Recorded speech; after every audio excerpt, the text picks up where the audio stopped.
কচুর মূল্য এবছর খুব চড়া। সজল একজন গরিব চাষি।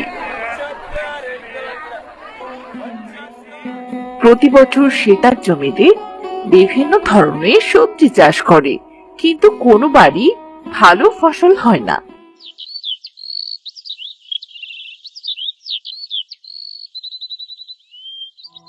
তাই সে রাগ করে এবার তার ক্ষেতে কচু চাষ করে।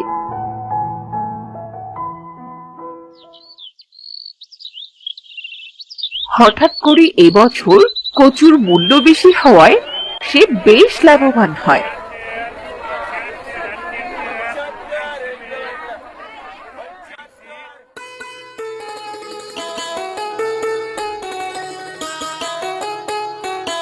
কত অভাবে দিন কেটেছে আমাদের, সৃষ্টিকর্তা আমাদের দিকে মুখ তুলে তাকিয়েছেন।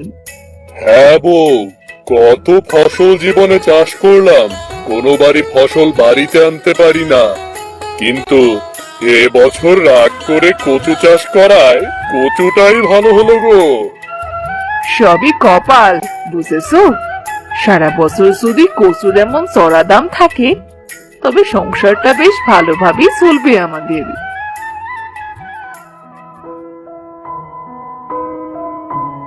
বাবা বাবা, আজ কচু বিক্রি করে কিছু চিংড়ি কিনে এনো। আমার কচু দিয়ে চিংড়ি খেতে খুব ভালো লাগে। আচ্ছা মা, ঠিক আছে, কচু বিক্রি করে আজ তোর জন্য বড় দেখে চিংড়ি কিনে আনবো। জীবনে ভালো কিছু তো তোকে খাওয়াতে পারিনি, আজ তোর ইচ্ছাটা পূরণ করব মা। আমার বাবা খুব ভালো। বাবা, তাহলে কি আজ তোমার সাথে আমায় হাটে নিয়ে যাবে? চিংড়ি দেখতে আমার খুব ভালো লাগে বাবা। না না মা, তোকে এই রোদে গরমে আর হাটে যেতে হবে না। তোর বাবা না হয় তোর জন্য চিংড়ি কিনে আনবে। না না মা, তা হবে না। আমি নিজে বেছে বেছে সব থেকে বড় চিংড়িটা নেব। পাগলি মেয়ে আমার, ঠিক আছে, চল আমার সাথে।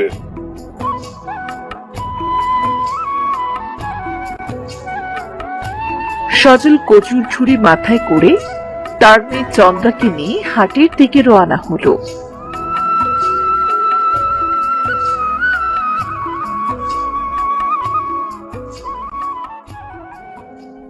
সজলদা, ও সজলদা, আজকের বাজারের খবর জানো নাকি কিছু তুমি?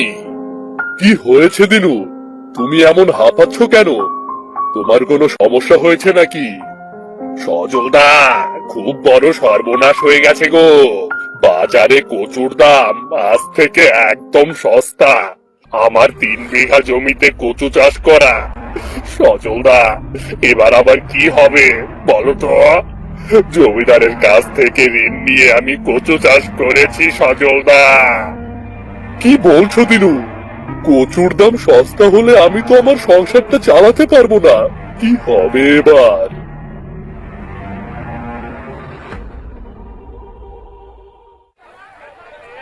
সজল সেদিন অল্প কিছু কচু বেচতে পারলো।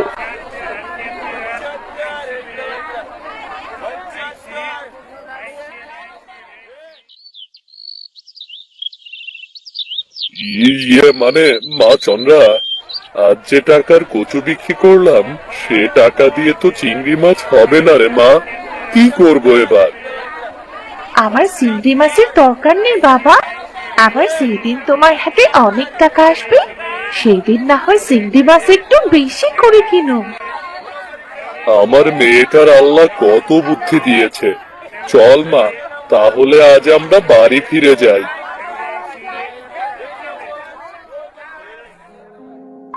সজল তার কচুর ঝুড়ি ও মেয়েকে নিয়ে বাড়ি ফিরে এলো।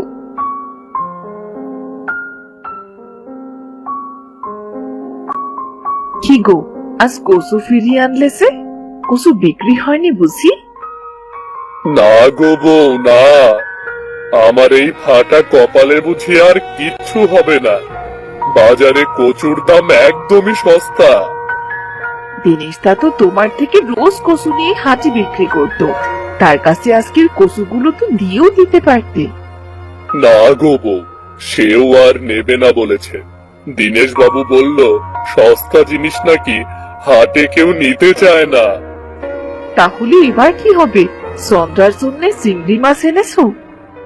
না না, যেখানে সারাদিন বসে থেকে কচু বিক্রি করতে পারলাম না, সেখানে তাহলে চিংড়ি মাছ কিনবো কিভাবে? এমন পোড়া কপাল, আমি আমার মেয়েটাকেও ঠিক মতো পছন্দের জিনিসটা খাওয়াতে পারছি না। এভাবে বেশ কিছুদিন কেটে গেল। হঠাৎ করে কচুর দাম কমে যাওয়ায় একটা সময় সজলের কচু হাটে বিক্রি হওয়ায় বন্ধ হয়ে গেল। ওগো, বাড়িতে তো তরকারি শেষ। রোজ কচু ঘন্ট, কচু ঝোল, কচুর ডাল, কচুর বড়া, এই কচু ঘেঁচু আর কত খাবো বলো তো? মেয়েটা তো আমার মুখে ভাত তোলাই বন্ধ করে দিয়েছে। না মা, তুমি বাবাকে এভাবে বলো না। আমার কোনো কষ্ট হচ্ছে না মা, আমি তো কচু খেতে ভালোবাসি। মারে, তুই আমাকে ক্ষমা কর। ছোট থেকে তোকে আমি ভালো কিছুই দিতে পারলাম না রে মা। তোমার যতটুকু যা আছে তা থেকে তো আমায় বেশি দেবার চেষ্টা করো বাবা। তুমি আমায় যতটুকু দাও আমি তাতেই খুশি। তুমি আমার সেরা বাবা। আমাকে যে এত ভালোবাসো, এটাই আবার কম কিসের? পাগলি মেয়েটা আমার অনেক বড় হয়ে গেছে। বউ, ভেবেছি কাল ক্ষেত থেকে সব কচু উঠিয়ে অন্য ফসল চাষ করব। হ্যাঁ, তাই করো, কিন্তু একপাশে অল্প করে নিজেদের খাবার জন্য কিছু কচু রেখে দিও। আচ্ছা আচ্ছা, ঠিক আছে। পরদিন সকালে সজল তার জমির একপাশে অল্প করে কচু রেখে সব কচু উঠিয়ে ক্ষেত ঠিক করে বাড়ি ফিরল।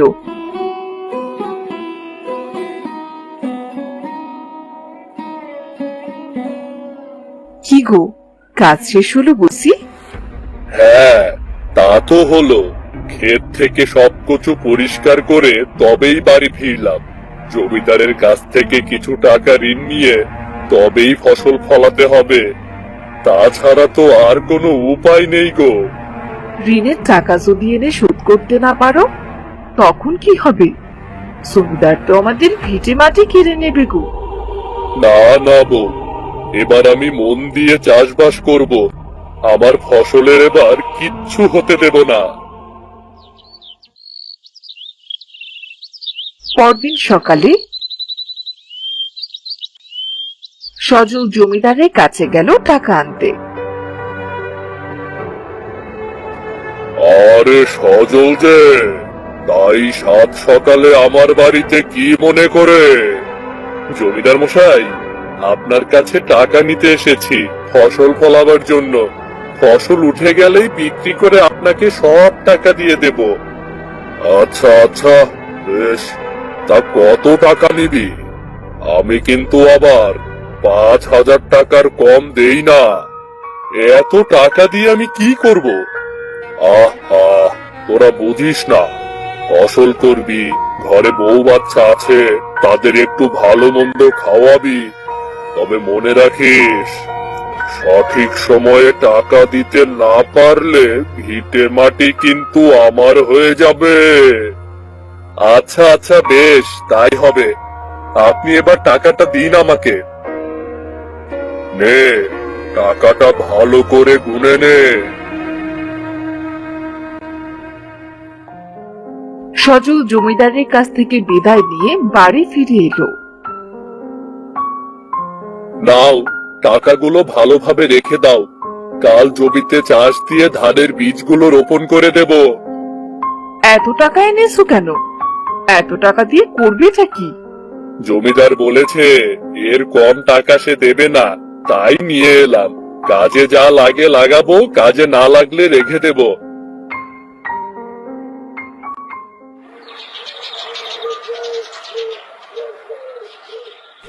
সেদিন রাতে শুরু হলো মুষলধারে বৃষ্টি। চারপাশের মাঠ ঘাট সব ডুবে গেল বৃষ্টির পানিতে। পরের দিন বুঝলে বউ, পানিটা হয়ে বেশ ভালোই হলো, জমিতে চাষ দিতে সুবিধা হবে। এখন একবার মাঠে গিয়ে দেখো না ক্ষেতটার কি অবস্থা।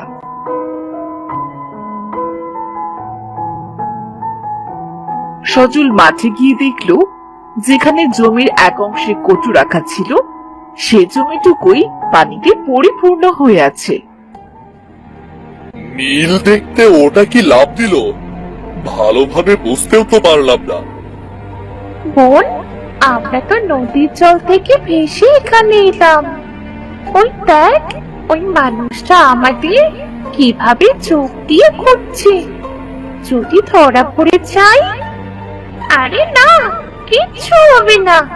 লোকটিকে দেখে তো বেশ সহজ সরলই মনে হচ্ছে। কিন্তু বলতো বোন, এবার আমরা এখান থেকে বেরিয়ে নদীতে যাবো কি করে? যাবার তো কোনো রাস্তাও নেই রে বোন। না জানি এখান থেকে আমাদের মৃত্যু হয়ে যায় নাকি। না, কিচ্ছু তো দেখা যাচ্ছে না, হবে হয়তো কিছু। ও সজলদা, সজলদা, সজলদা, তুমি কি আমার কথা শুনতে পাচ্ছ? আরে বিনয়, কি যে বলো, কচু ক্ষেত যে উঠিয়ে দিলে, অন্য ফসল চাষ করবে বুঝি? হ্যাঁ বিনয়, হঠাৎ করে কচুর দাম পড়ে যাওয়ায় কচু আর বিক্রি হচ্ছিল না, তাই ভাবলাম কচু রেখে আর কি করব, এগুলো উঠিয়ে অন্য ফসল চাষ করি। খুব ভালো করেছো। তা এটুকু কচু কি করতে রেখেছো গো? নিজেদের খাবারের জন্য মাঝে মাঝে কচু খেতে তো আর মন্দ লাগে না রে।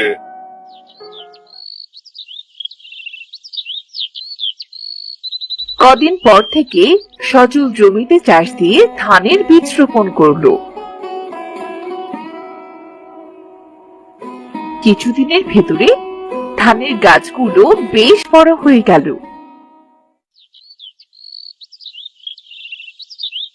একদিন সজল তার জমি থেকে ঘাস পাচ্ছিল, তখন তার মেয়ে চন্দ্রা তার জন্যে খাবার নিয়ে এলো। বাবা, ও বাবা, এই নাও বাবা, তোমার জন্য খাবার নিয়ে এসেছি। কষ্ট করে আবার মাঠে এলি কি করতে মা? আমি তো এক্ষুনি বাড়ি যেতাম।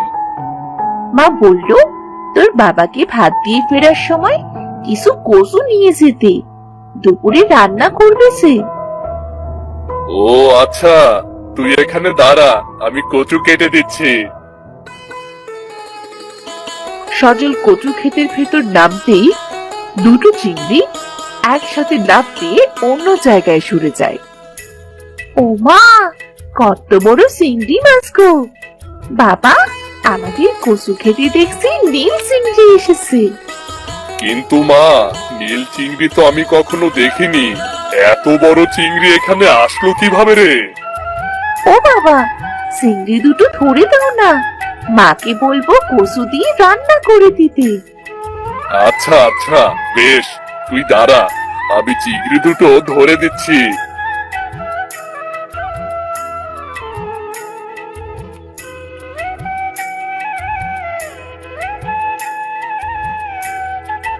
সজল পানির ভেতরে ঘুরে ঘুরে একটা চিংড়ি ধরতে পারে।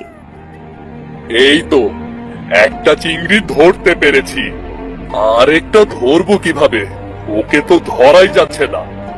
তখন আরেকটি চিংড়ি সজলের সামনে এসে বলল, দয়া করো, দয়া করে আমার বোনকে ছেড়ে দাও, আমাকে নিয়ে যাও, আমার বোনটা যে মানুষকে খুব ভয় পায়। কথা বলা চিংড়ি, তোমরা কথা বলছো? তাহলে তো তোমরা কোনো সাধারণ চিংড়ি নও। কে তোমরা? আসলে আমরা নীল চিংড়ি কন্যা।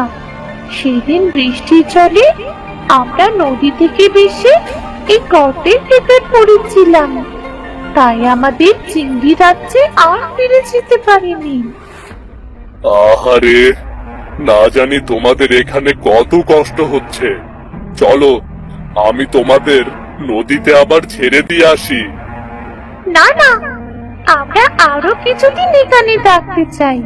এখানে আমরা কত স্বাধীনভাবে ঘুরতে পারছি, কিন্তু নদীতে ফিরলে বাবা মা আমাদের আর একটু ঘুরতে দেবে না। বাবা, তাহলে মাছ দুটোকে এখানেই ছেড়ে দাও না। ওরা যখন ওদের রাজ্যে ফিরে যাবে তখন না হয় নদীতে ছেড়ে দিয়ে এসো। তোমরা কত ভালো মানুষ, সৃষ্টিকর্তা তোমাদের মঙ্গল করুন। এভাবে আরো কিছুদিন চলে গেল। সজলের ফসল এবারও নষ্ট হলো। হায় হায় রে, আমার ফসল যে এবারও নষ্ট হয়ে গেল। এবার আমি জমিদারের টাকা কিভাবে শোধ করব? আমার যে আর কোনো পথ খোলা থাকলো না। ভিটে মাটি ছেড়ে এবার আমায় নিরুদ্দেশ হতে হবে। বোন, আমার মনে হয় মহৎ লোকটি কোনো বিপদে পড়েছে, তাই এমন হাত পা ছেড়ে যাচ্ছে। চল বোন, আমরা তাকে জিজ্ঞেস করি তার কি সমস্যা। এই যে চাষি, ও চাষি, তুমি কি আমাদের কথা শুনতে পাচ্ছ? আমরা নীল চিংড়ি গো, এদিকে একটু এসো। নীল চিংড়ি? আরে, আমি তো এই দুটো চিংড়ির কথা ভুলেই গিয়েছিলাম। ওদের কি সাহায্যের প্রয়োজন নাকি? নীল চিংড়ি, তোমরা কি বলছো? নীল চিংড়ি, তোমাদের কি এখন আমার সাহায্য প্রয়োজন? সাহায্যের কথা তো পরে ভাবা যাবে, আগে বলো তুমি এভাবে কেন কাঁদছিলে? আসলে আমি এই জমিতে যখনই ফসল রোপণ করি আমার সব ফসল নষ্ট হয়ে যায়। এবার জমিদারের কাছ থেকে ঋণ নিয়ে চাষ করা শুরু করেছি, কিন্তু দুর্ভাগ্য, আমার সব ফসল নষ্ট হয়ে গেল। তাই দুঃখ লাগছে। কিভাবে জমিদারের সকল ঋণ পরিশোধ করব আমি?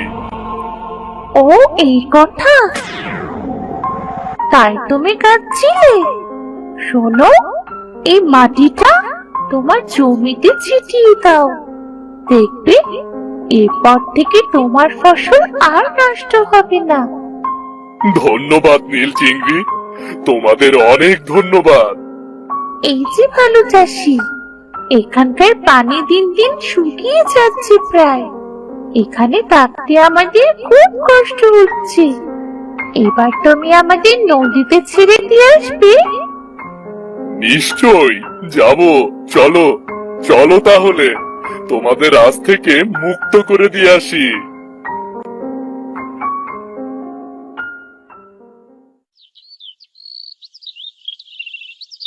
সজল তখন নীল দুটি চিংড়িকে জলে ছেড়ে দিল। এই নাও ভালো চাষি, এটা তোমার সততার পুরস্কার। এই মোহর দিয়ে তুমি তোমার ঋণ শোধ করবে এবং তোমার প্রয়োজনীয় সকল জিনিসের অভাব পূরণ করবে।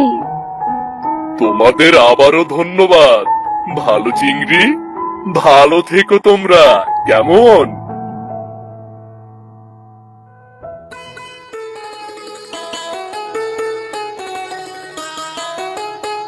এরপর সজল জমিদারের সকল ঋণ পরিশোধ করে দেয়। তার জমিতে এখন খুব ভালোভাবে চাষাবাদ হয়। সজল তার স্ত্রী কন্যাকে নিয়ে সুখে শান্তিতে দিন কাটাতে থাকে।